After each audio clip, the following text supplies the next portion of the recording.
Yaani muandalie kamusi special kwamba dogo, ukienda huko ukikutana na wana wakakwambia hivi, jua ni hivi. Waga na matumizi mabaya sana. So kwamba sio kila mtu ambaye anafanyiwa tukio baya ni kwamba alitaka, wengine tu ni vile maneno yani amekosea kuyapangilia sehemu sahihi. Bwana, kila mtu yuko huko ndani ana ndoto yake, kila mtu anatamani kutoboa, si ndio? Wote wanatamani kutoboa. Au kuna ambaye ashatoboa au mwenye tobo lake basi. Hamna mwenye tobo. Mimi nimesimama hapa leo, lakini ndoto yangu kubwa ni kuwa bilionea mkubwa hapa Afrika, nimiliki majengo makubwa pale Kariakoo, magari ya kifahari kama kaka yangu yani. Kaka yako ashajipata? Hamna, naye ana ndoto hiyo hiyo. Wewe na kaka yako mnaota ndoto moja? Wote itatimia. Ujue kuna tofauti kubwa sana ya bigi na bonge. Na kiuzuri huko ndani mabigi nawaona. Mabigi wapo. Kwa tofauti ya bigi na bonge ni kubwa sana. Bigi atakuwa ni mnene. Sio atakuwa ni mnene, ni mnene. Ni wakishua, huyo ni bigi. Bonge. Yaani bonge. Ni kama kitufe, mnene. Alafu sio wakishua na uoga na maisha fulani hivi. Na ujue ukiwa bonge, jina lako la pili katika jamii linasaulika. Jina lako zuri tu bwana Saidi Omari. Ila kwa kuwa wewe ni bonge, mtaani kwako Zide bonge ile Omari. Kwa hata baba yako na mwenyewe au mama yako anashangaa tu. Mama Zide bonge. Mama yako mwenyewe anaweza akashtuka kwanza. Imekuaje? Ila ni vile tu maumbile yako. Na ujue kuna tofauti kubwa kati ya uso na sura. Uongo? Kweli. Tofauti kubwa ipo. Yaani ukiwa na uso na sura, yaani kuna tofauti mbili. Naona uso, kuna nyuso naziona. Na sura zipo. Waambie tofauti ya uso na sura bwana. Tofauti ya uso na sura tunaweza kusema ni kwenye masuala ya umbo. Uso kikawaida ni mkubwa, sura ni ndogo. Uso ni mpana. Kama ndugu yangu hapa ana uso, utani wa mgume. Mimi nina sura. Na ujue kwamba ndio maana ukifuatilia kwenye jiografia kuna uso wa dunia afu kuna sura ya nchi. Ujue hamna kitu kibaya kama umenunua simu mpya, sawa? Hii ni sasa kwa watoto wa kike. Umenunua simu mpya pale iPhone nini, umeweka password ya uso ile. Sasa kwa bahati mbaya wakati unaweka ulikuwa umepaka makeup. Imekubali. Umeingia kuoga umerudi. Nashika simu, kiweka hivi, inagoma. Makeup yani face yenyewe inajua kabisa huyu alikuwa hivi. Sasa hivi mbona yuko hivi? Yaani simu yenyewe inagoma. Na kwa wanaume unaweza kuweka password ya uso yani kwamba ile ukishika tu simu ukiangalia hivi inatoka password. Ila sasa kwa bahati mbaya ya Mungu mengi. Umegoka meno na password yako ulikuwa unaweka kama unatabasamu fulani hivi. Simu haifunguki. Yaani simu sahau. Juzi tumetoka kuuza simu kila jamaa. Hivyo. Bwana, mimi nikikutongoza nikakwambia niko tofauti na wanaume wengine, niamini niko tofauti na wanaume wengine. Wanaume wengi wanapenda kujiita mwamba. Mimi sio mwamba. Sifa ya mwamba, kwanza mwamba unapatikana kwenye mashimo, migodi, visima. Wachimbaji wa mashimo wakiukuta mwamba, kazi huwa ni moja tu, kuugonga, kupasua, kufumua, kuvunja. Sasa mimi binafsi siko hivyo. Na mwamba unaopatikana kwenye visima ukigongwa inabidi utoe maji. Kwa hiyo ndio onekane kwamba ule mwamba umegongwa vizuri. Kwa mwamba ukigongwa lazima utoe maji. Na ambayo inatoa maji lakini sio miamba na inapitia process hiyo. Hayo mwingine mwongeo. Mwamba kikawaida ni mkubwa. Sasa mimi siwezi nikajiita mwamba kwa sababu mimi nina mwili mdogo. Mimi ni mwembamba in short. Kitu ambacho watu wembamba huwa hataki kukubali. ni kuambiwa kwamba wembamba umetokana na njaa. Na hamna raha anayoipata mtu mwembamba kama muone mtu mwembamba zaidi yake.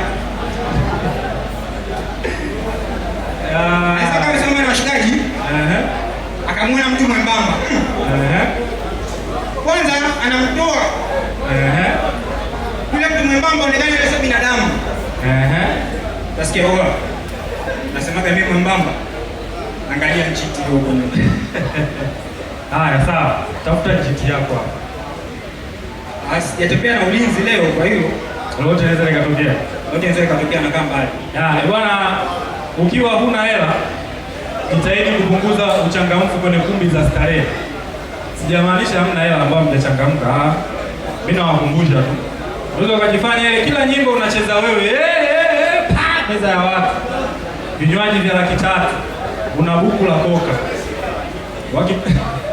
Wakikufanya vibaya. Uje kuna maneno ukiyasikia ukiwa kazini kwako, yale maneno yani ile maana utaitoa kwa maana nzuri, itakuwa maana mbaya. Mimi nishaikubahatika kufanya kazi kwenye, nikisema guest hapa mtaelewa vibaya, nyumba za wageni. Sasa kwa bahati mbaya au bahati nzuri, usiku wake walikuja watalii. Asubuhi ndio ilikuwa shift yangu mimi. Nimefika shift yangu, nimekaa nje pale, nimepoa kwenye kiti nini, ikaja Alfa ni nyeusi. Jamaa akashusha kioo, akanishtua. Oya, wazungu wamo? Nilishtuka. Wazungu. Jamaa mmoja alinidanganya, kwa sababu mwenyewe niliwaza kama hicho mlichowazania. Mimi niliwaza hivyo hivyo. Sasa ikabidi kwanza tuanze kubishana. Kwa bro, kwani kuna nichukuliaje? Dogo, hebu kaniangalizie basi hao wazungu wamo? Mimi ili kuepusha shari nikamwambia fresh, ngoja nakuletea hao wazungu. Naingia ndani hivi, nakutana na milioni. Is our driver live yet? Nasema no. So wazungu ni Wahindi. Kwa hiyo ile maana ya wazungu, sema nikusaidie kazi. Waga zinachanganya sana. Kwa maneno msiyatumie mkiwa kazini kwa watu. Yaani waga zinatuchanganya sana. Na ujue binafsi na leo kwa kuna mechi leo. Kuna ambao wamefanikiwa kuweka mikeka leo labda. Wakamalia mpo. Kama hivyo. Na ujue mimi niliamua niachane na kubeti kwa sababu hamna kitu kibaya kama unailetea timu sawa. Unaipa 5,000 inafungwa. Inakuja inapanda basi na milioni 200, si milioni ngapi. Inaenda ukaa hotelini. Inafanya mazoezi asubuhi yake. Inakula vizuri na imechana mkeka wako. Kwa hiyo mimi sasa hivi na beti ngumi. Atakaye chana kapigwa. Atajitibia kwa gharama zake. Safi. Hamna hasara sababu yani mimi ndio nimebeti 5,000 mkeka umechana pa. Ila zile ngumi alizopigwa. Yani ile 5,000 hata kumtibia wangesema tumchangie. Haina mchango wowote. Mimi napenda kunya hapo namna ambavyo huwa anashangilia magoli yake. Kwa nini ndio wazalendo? Maana naona mtu anaenda, mimi napenda kunya. Kunya ni mchezaji fulani, ukitoa mayele staili ya ushangiliaji wake huwa inanivutia sana, ni kwa kinamna huwa anacheza chimba wanasema. Lakini mfupi. Mimi sipendi mtu aniambie nina nyota. Sijui una nyota ya pesa, una nyota ya mapenzi, sipendi. Wajua kuna sigara inaitwa nyota, watu watakuwa wananielewa. Ile sigara ilipokaa haina mbele wala nyuma. Sasa unavyoniambia nina nyota ni kama unaniambia mimi sina mbele wala nyuma. Lakini pia kutokana na ile sigara haina mbele wala nyuma, mtumiaji anayetumia ile sigara anaweza akaamua akapiga popote. Akapiga mbele au akapiga nyuma. Wewe unaongelea sigara kweli? Ona nyota. Kwa hiyo mdada, mtu akikwambia una nyota, kijana kwa gharama yoyote. Ladies, sikilizeni huku.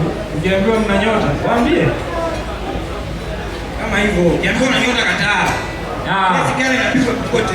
Ujue kuna misemo ya wahenga ukiisikia unajiuliza kabisa huu msemo ulitokea kwa sababu fulani, kwa sababu yani misemo haiwezi katokea kwamba ilikuwa hivi na hivi. Hapana. Mshangajiuliza yule mhenga aliyekuja na ule msemo wa mficha uchi hazai, nini kilimkuta? Of course yule jamaa alikuwa ni mwanaume, mimi najua. Aliomba akanyimwa, apanic. Mficha uchi hazai wewe. Tunatumia mpaka leo. Na miongoni mwa watu ambao hawakuwa serious ni wahenga. Eti mtu anakuambia popo mbili zavuka mtu macho. Yaani wewe sasa hivi nikwambie popo mbili zavuka. Kwanza lazima ujiulize, popo gani? Kwa nini zivuke mto? Zinaenda wapi? Yaani generation yetu watu wa kuonjoji sana. Ila wahenga ni eti kuzunguka mbuyu kumpa rushwa. Sasa uje haya kula chumvi nyingi ndio kuishi miaka mingi. Na safura ilikuwaje? Au hawakujua? Yaani wahenga hawakuwaga serious yani. Sijui walikuwa watu aina gani. Wazungu hapo huko mbele wanagundua vitu eti mtu kanusa eti mambo ya kale hayanuki. Wahenga hawakuwa serious sana. Jamani, makofi mengi kwao.